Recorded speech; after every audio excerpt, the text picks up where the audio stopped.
بغیر وضو نماز پڑھنے والے کو حضرت علی رضی اللہ تعالیٰ عنہ نے حضرت عمر فاروق رضی اللہ تعالیٰ عنہ کو سزا دینے سے کیوں روک دیا؟ ایک ہلکی داڑھی والا شخص حضرت عمر بن خطاب اور حضرت علی رضی اللہ تعالیٰ عنہ کے پاس بیٹھا تھا۔ اس کی آنکھیں اندر کو دھنسی ہوئی تھیں اور زبان ذکر و تسبیح میں مشغول تھی۔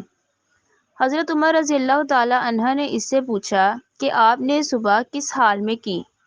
اس آدمی نے عجیب انداز سے جواب دیا کہ میں نے اس حال میں صبح کی کہ فتنہ کو پسند کرتا ہوں اور حق بات سے کراہت کرتا ہوں اور بغیر وضو کے نماز پڑھتا ہوں۔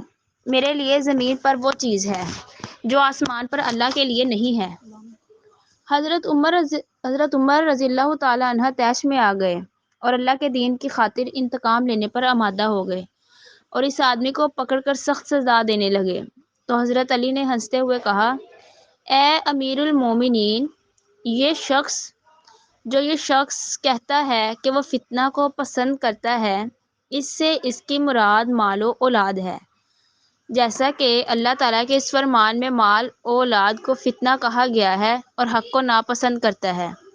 اس سے مراد موت کی ناپسندیدگی ہے، جیسا کہ اللہ تعالیٰ نے فرمایا بغیر وضو کے نماز پڑھتا ہے۔ اس سے مراد نبی کریم صلی اللہ علیہ وآلہ وسلم پر درود بھیجنا ہے۔ ظاہر ہے کہ صلاۃ کے لیے وضو ضروری نہیں، اور اس نے جو یہ کہا ہے کہ اس کے لیے زمین پر وہ چیز ہے جو آسمان پر اللہ کے لیے نہیں ہے، اس سے اس کی مراد بیوی بچے ہیں۔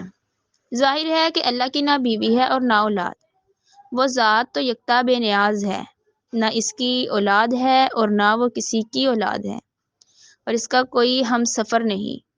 حضرت عمر بن خطاب کا چہرہ خوشی سے دمک اٹھا اور ہونٹوں پر مسکراہٹ پھیل گئی، اور خوشی سے جھومتے ہوئے فرمایا، وہ جگہ بری ہے جہاں ابو الحسن نہ ہو، یعنی علی ابن طالب۔ اگر آپ کو ہماری ویڈیوز اچھی لگی ہیں تو پلیز شیئر کریں اور ہمارا چینل سبسکرائب کر کے بیل آئیکن کو پریس کریں۔